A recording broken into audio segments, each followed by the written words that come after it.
Halo guys, apa kabar kalian semua? Mimin di sini bakal melanjutkan alur cerita Sword Star. Disclaimer dulu bahwa kemungkinan besar ada perbedaan antara novel dan versi Donghua-nya, tapi alur cerita utamanya tetap sama. Jadi tanpa ragu, Mimin akan membawakan alur ceritanya. Ada Saweria dari Bang Azarnas. Udah langganan Saweria kalau ini mah ya. Semangat bro, terima kasih sudah menghibur kami semua. Sama-sama Bang, atas Sawerianya juga untuk beli cemilan. Ada lagi dari Kenta. Semangat terus uploadnya. Siap. Makasih banyak ya Bang Azarnas dan Kenta. Semoga sehat selalu, lancar rezekinya, dan mendapatkan kabar baik setiap harinya. Amin. Yuk kita langsung ke videonya. Tuan, makhluk berbaju besi emas ini sangat kuat. Aku hanya bertukar serangan cepat di dekatnya tadi. Meskipun makhluk itu tidak mengenal hukum apapun, serangan murninya masih sedikit lebih kuat dari Kaisar Puncak. Dan ekornya seharusnya menjadi senjata ofensif terkuatnya. Lo Feng menatap itu dan menjawab, apakah kamu sudah menemukan titik lemahnya? Belum, Kaisar Panah Berat berkata. Saat aku bertarung dengan penjaga besar tadi, aku menemukan bagian tubuhnya yang lebih lemah, dan anak panahku dapat menembusnya. Namun, bisa juga karena ia menyembunyikan makhluk berlapis emas di dalamnya, sehingga bagian yang membungkusnya lebih mudah untuk ditembus. Pertahanannya jauh lebih kuat, dan menghadapinya akan merepotkan. Tidak bijaksana untuk beradu dengannya. Sebuah jam kuno muncul di tubuh Kaisar Panah Berat. Dia adalah kaisar dengan tubuh abadi, dengan jam kuno yang melindunginya. Bahkan ledakan kristal Dewa Api terkuat pun tidak akan membuatnya kehilangan 1% dari tubuh abadinya. Kedua kelabang itu mungkin tampak kuat dan mampu menekannya, tetapi sebenarnya sulit untuk melukai sehelai rambutnya pun. Aneh. Lo Feng tertegun saat melihat dua kelabang menyerang Kaisar Panah Berat. Kala jengking berbaju besi emas yang duduk di kejauhan akhirnya bergerak. Ia mengibaskan ekornya seperti sambaran petir emas menusuk Lo Feng. Lo Feng bereaksi cukup cepat, melambaikan sayapnya ke depan. Ekor tajam itu berbenturan dengan sayap sawu. Kekuatan yang sebelumnya telah merobohkan batas kaisar menyebabkan Lo Feng terlempar ke belakang. Adapun kalajengking itu berguling ke belakang untuk beberapa saat. Lo Feng mengepakkan sayapnya untuk berhenti di udara, menatap kalajengking itu. Ekornya memang kuat terhadap boneka robot seperti itu. Racun Feimo tidak berguna. Lo Feng mengayunkan pedang bayangan darahnya dan langsung berubah menjadi seberkas cahaya yang melesat maju. Kalajengking itu pun menyerbunya. Kekuatan melawan kekuatan. Ia tidak takut.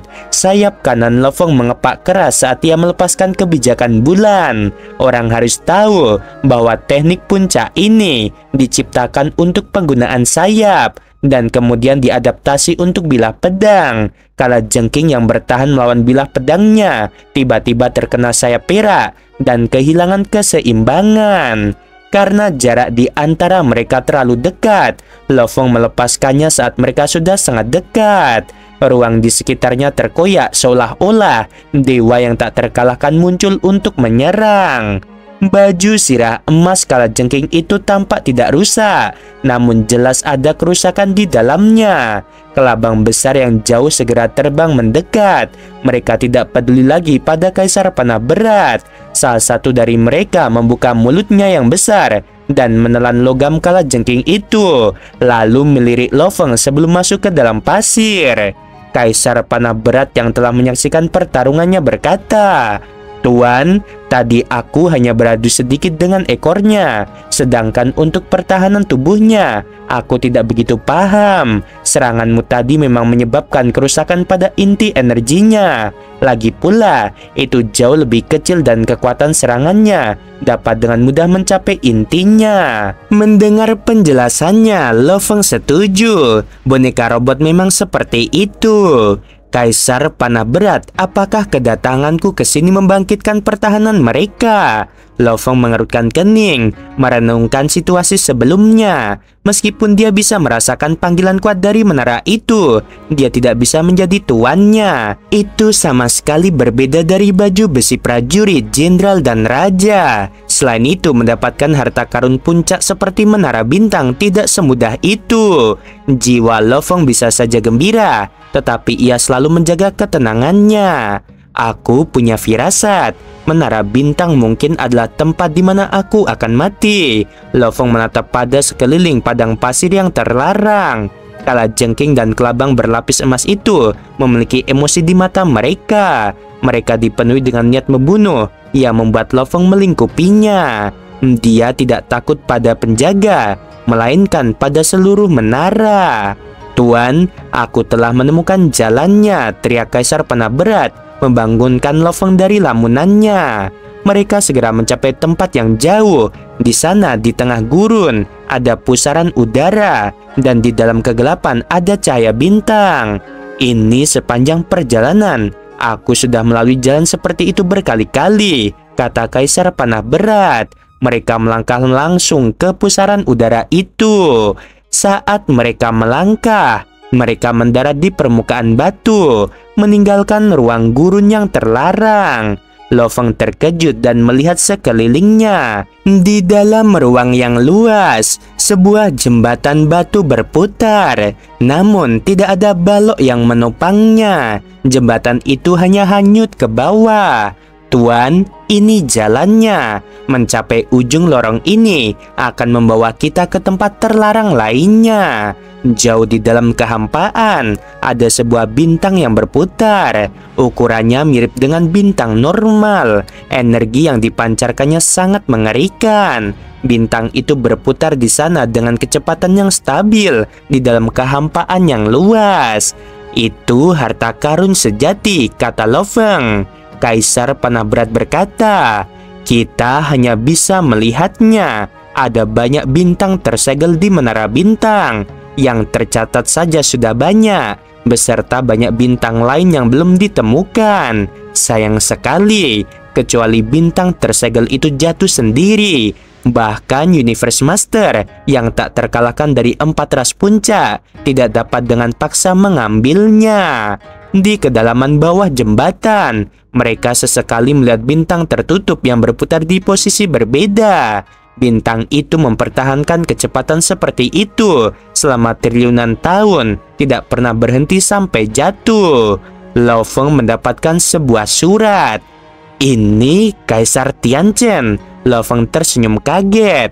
Kaisar ini adalah manusia. Dia belum lama berada di aliansi Hong, tetapi dia telah berbicara dengan beberapa kaisar manusia yang ada di dalamnya. Aku ada di Menara Bintang. Melalui sistem militer, aku tahu kamu ada di dekat sini. Jadi aku langsung mengirimmu pesan, kata Kaisar Tianchen. Aku sudah menghubungi beberapa teman baik karena aku diserang oleh penjaga terlarang di dalam ruangan. Jarang sekali mereka bersikap begitu merepotkan. 3 teman yang aku hubungi mengalami hal yang sama. Bagaimana denganmu? Tanya dia. Aku juga diserang oleh para penjaga, kata Lo Feng. Ini makin serius. Sepertinya peluang bintang tersegel jatuh sangat tinggi, kata Tianchen.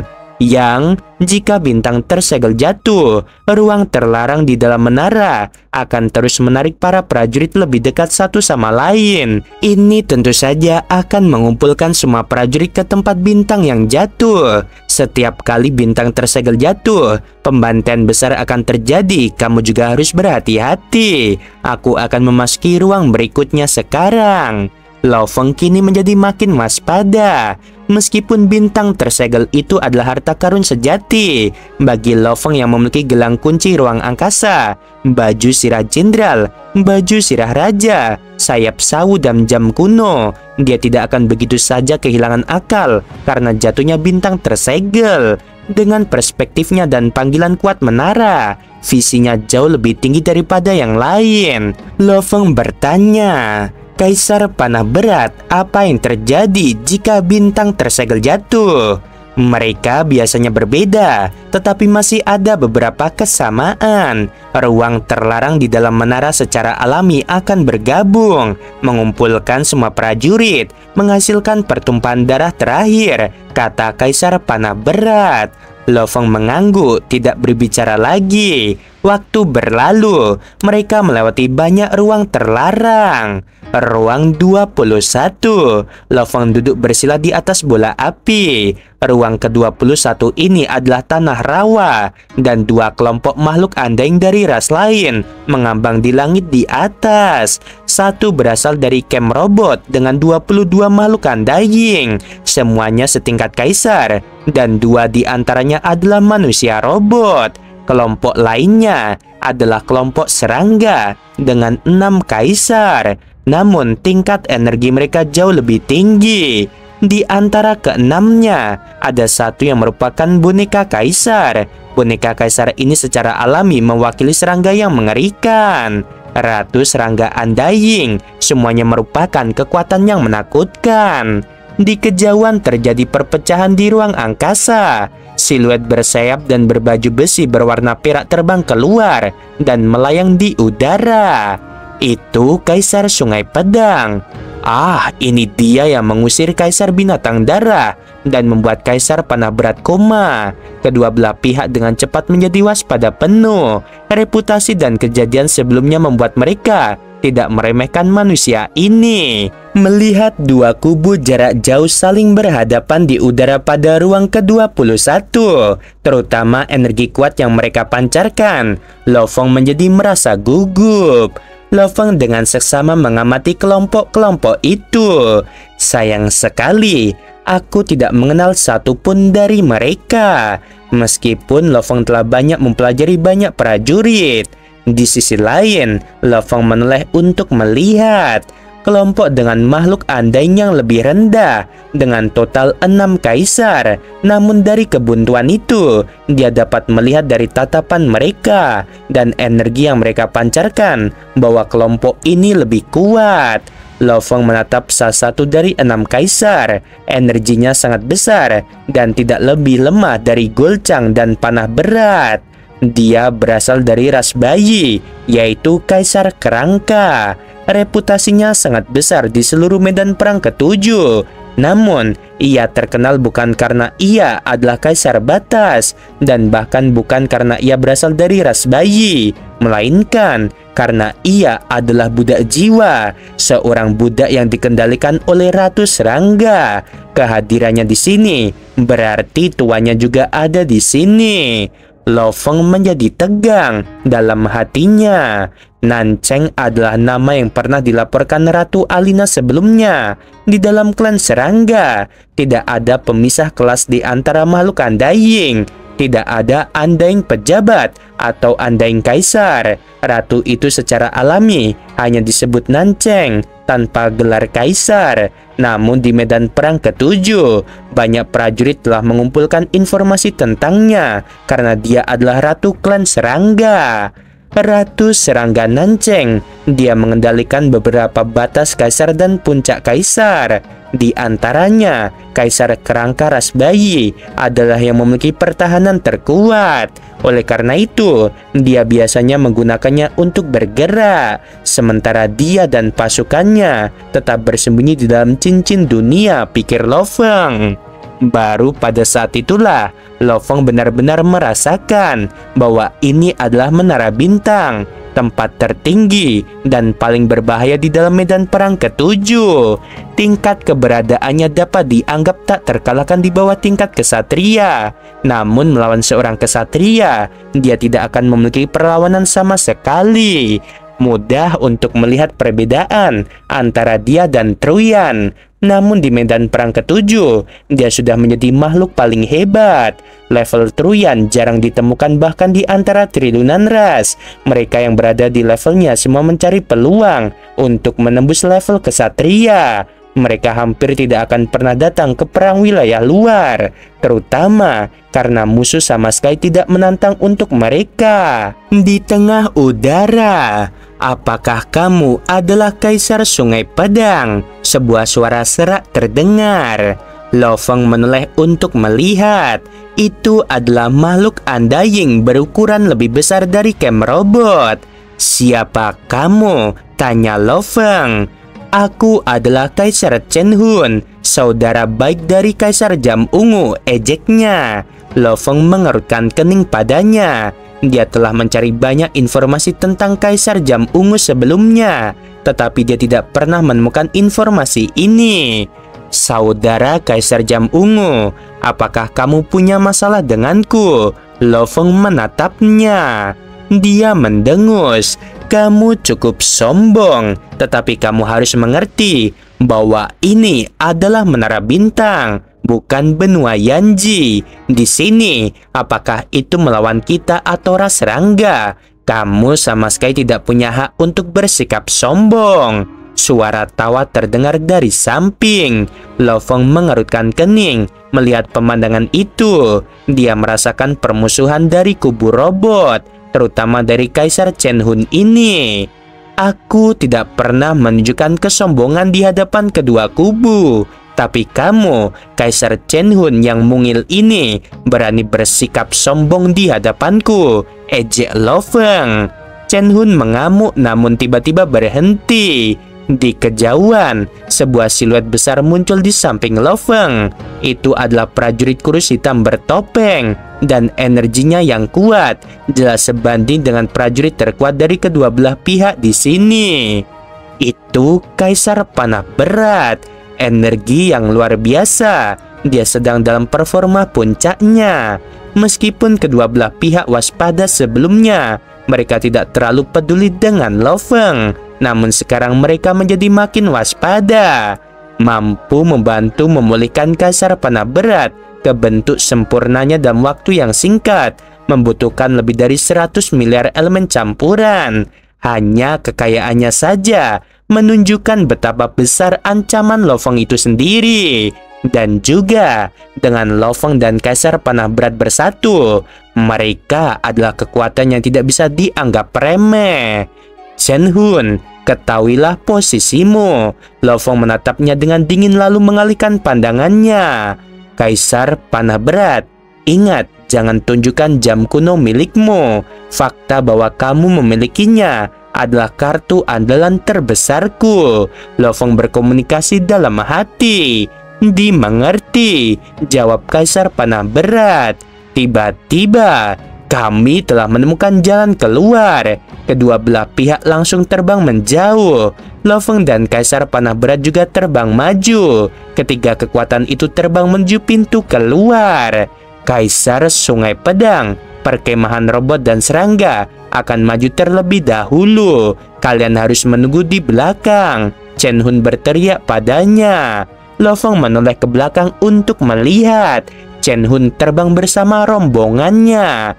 Lo Feng berbalik dan terus melangkah maju. Ekspresi Chen Hun berubah. Dia langsung mengamuk dan berteriak dengan marah. Lo Feng berbalik dengan ganas. Kaisar Panah Berat langsung menyerang Chen Hun karena jarak mereka tidak terlalu jauh. Dua kilatan terjadi, dan bilah pedang itu menebas tubuh Chen Hun. Tubuhnya langsung terpotong menjadi 3 bagian, tapi matanya masih tampak gembira.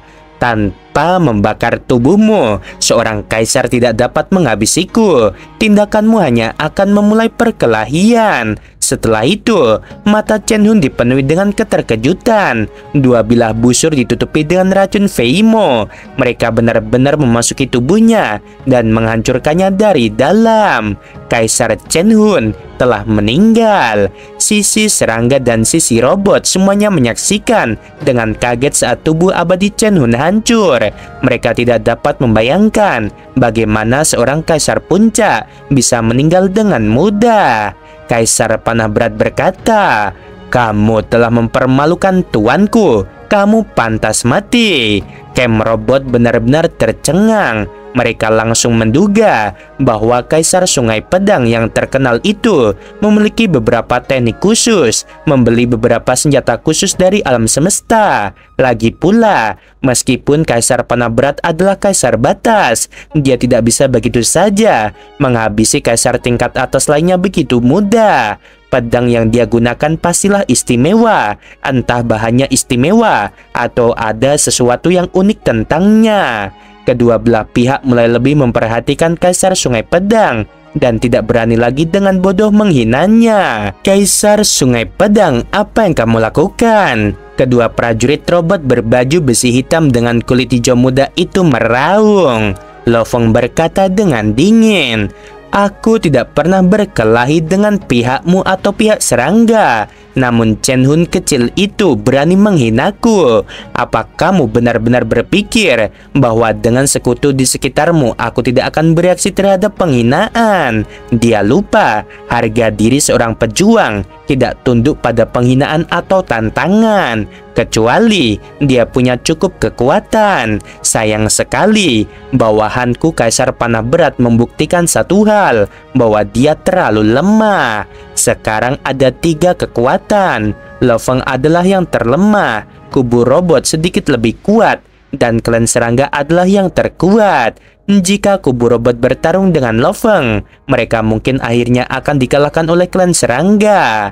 Bintang tersegel adalah yang terpenting. Semoga kamu bisa bertahan sampai saat itu." Prajurit robot terkemuka itu meraung. "Semoga kamu juga bisa melakukan hal yang sama," kata Lo Feng sambil tersenyum.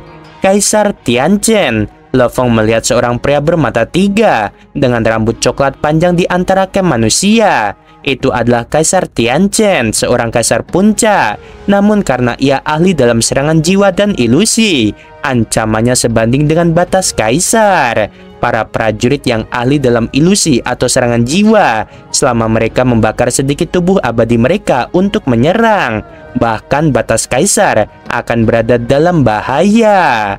Yang mata Tianchen berbinar. Lo Feng membawa Kaisar Panah Berat berbaur dengan banyak orang lain di kem manusia. Kelompok manusia itu hanya memiliki 1 manusia sejati, sisanya berasal dari ras lain. Banyak prajurit terkejut ketika mereka melihat Kaisar Panah Berat bersikap patuh di sekitar Lo Feng. Dulu ketika dia dipaksa koma, semua orang menduga bahwa dia akan diperbudak. Namun untuk memulihkan kekuatan penuhnya dengan begitu cepat akan membutuhkan biaya yang sangat besar. Hal itu membuat semua kaisar menghormati Lo Feng, tetapi juga merasa putus asa pada saat yang sama. Secara alamiah, kubu tersebut berpusat di sekitar Lo Feng dan Kaisar Tianchen. "Apakah kamu yakin bisa menghadapi Nancheng?" Kaisar Tianchen menatap Lo Feng. "Tidak," Lo Feng berkata dengan santai. "Bagaimana denganmu?" "Tidak ada harapan sama sekali."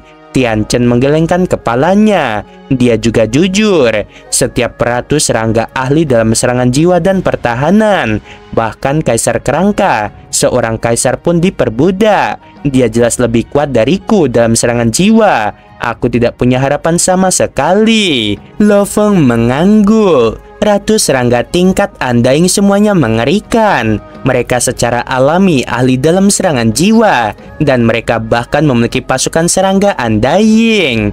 Semakin banyak prajurit, semakin kecil ancaman perbedaan kekuatan ini, kata Tianchen. Saat ini, Ratu Nanchen sangat mengancam. Dia sendiri dapat berdiri di semua yang ada di sini. Namun seiring bertambahnya jumlah prajurit, ancamannya akan menyusut. Lo Feng mengangguk. Seiring berjalannya waktu, mereka berpergian dari satu tempat terlarang ke tempat terlarang berikutnya. Setiap kali mereka memasuki ruang, mereka mengumpulkan lebih banyak prajurit dan jumlahnya bertambah besar. Adegan ini membuat semua prajurit yakin bahwa bintang yang tersegel akan jatuh. Hanya ketika itu akan terjadi, menara bintang benar-benar menggeser ruang dengan cara ini, mengumpulkan para prajurit bersama-sama.